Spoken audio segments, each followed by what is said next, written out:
This flag used to hang there. This was the flag Jennifer Pagod proudly hung outside her home during campaign 2024. We had the flag. I had the shirt. I was a MAGA junkie. A MAGA. Out from the cuts by Elon Musk and his Doge team, President Trump got more than 70% of the vote in Wood County, West Virginia last November. But some people who find their federal jobs in limbo now say they regret supporting him. Randy Cahill. A junkie who thought her government job would be safe with Donald Trump in office. She was wrong. I cried.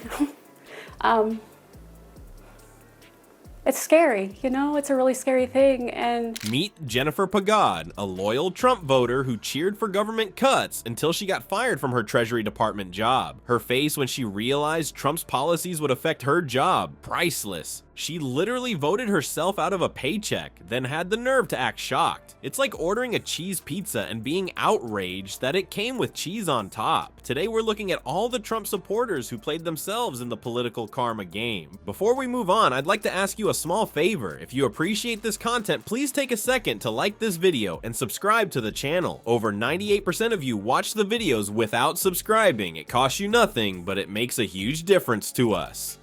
The reason given for the firings of 125 probationary employees at the Bureau? I had my last review on the 31st of January, and I had the highest rating that you can get on a review, less than 21 days.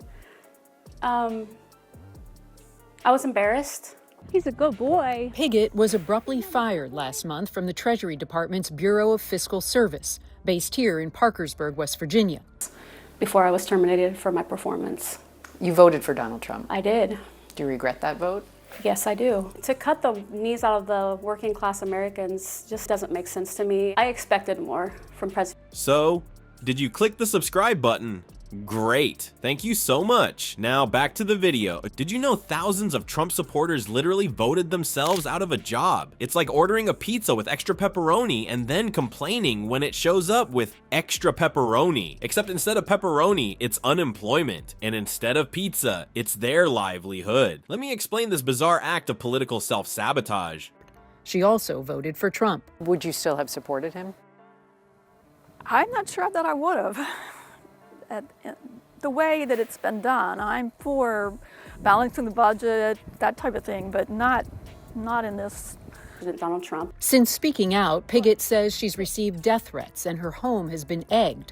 This woman asked us not to show her face for fear of retribution. She recently retired from the Bureau of Fiscal Service because she was afraid of losing her health insurance if she was fired. Context, it's just not right. Earlier this month, a federal judge ordered half a dozen federal agencies to immediately offer thousands of probationary employees their jobs back.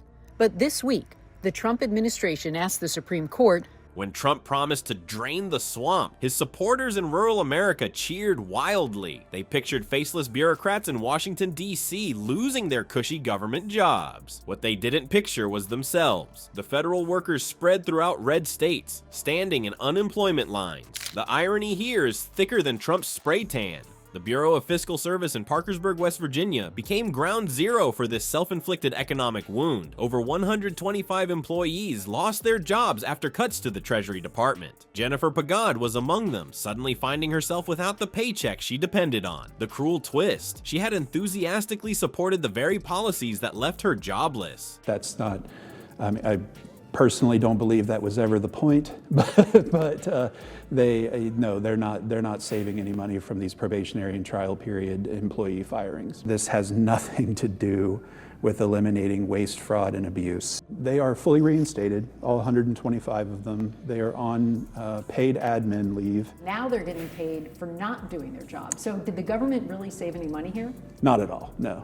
But Jennifer wasn't alone in this bizarre paradox. What's truly mind-boggling is that approximately 80% of federal workers don't even live in Washington, D.C. They're scattered across America, often concentrated in deeply conservative communities where these stable government jobs serve serve as economic lifelines. These aren't your stereotypical deep state bureaucrats. They're your neighbors in Kentucky, West Virginia, and Nebraska who process agricultural loans, monitor weather systems, and manage public lands. Take the National Oceanic and Atmospheric Administration. When Trump slashed their budget, he wasn't just cutting jobs in some distant coastal elite city. He was cutting jobs in weather stations and research facilities in the heart of Trump country. The same voters who wore MAGA hats to work on Monday were packing up their desks by Friday. One former federal employee who lost his job summed it up perfectly. "If I could go back in time, I would have voted for Vice President Harris in a heartbeat." Talk about buyer's remorse. But by then, the damage was done. The policies they cheered for at rallies had come home to roost, right in their own bank accounts. What's particularly fascinating is how these voters mentally separated Trump's promises from their potential consequences. They somehow convinced themselves that drain the swamp meant firing those other government workers. You know, the lazy ones, the wasteful ones. Certainly not hardworking Americans like themselves. It's like they were playing a twisted game of governmental musical chairs, assuming they'd always have a seat when the music stopped. The psychological gymnastics are Olympic level impressive. One Trump voter who lost her position at the Department of Interior actually told reporters with a straight face, "I thought he meant he'd cut the waste, not my department," as if her department wasn't exactly what someone else considered waste. The cognitive dissonance is strong enough to power a small city. These communities that depend on government paychecks are often in the same ruby red states that helped put Trump in office. Talk about voting against your own interests. These aren't isolated incidents either.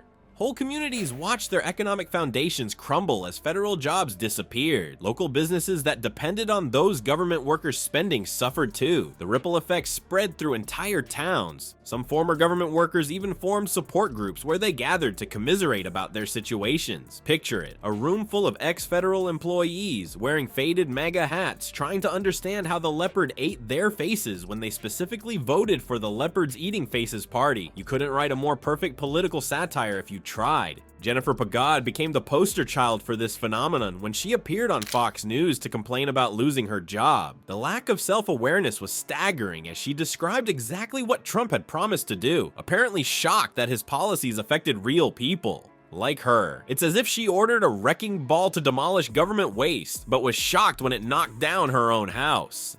The truly wild part? Many of these same voters still support the very policies that left them unemployed. They've convinced themselves that their personal sacrifice was somehow necessary for the greater good, like economic martyrs for the cause. Others have performed incredible feats of mental contortion, blaming the deep state or Obama holdovers for implementing Trump's own policies. So here we are, folks. Trump voters got exactly what they ordered, a government with fewer jobs, including their own. It's like peeing in a swimming pool you plan to swim in. Sure, you might enjoy watching other people get grossed out, but guess what? You're swimming in that same yellow water, buddy.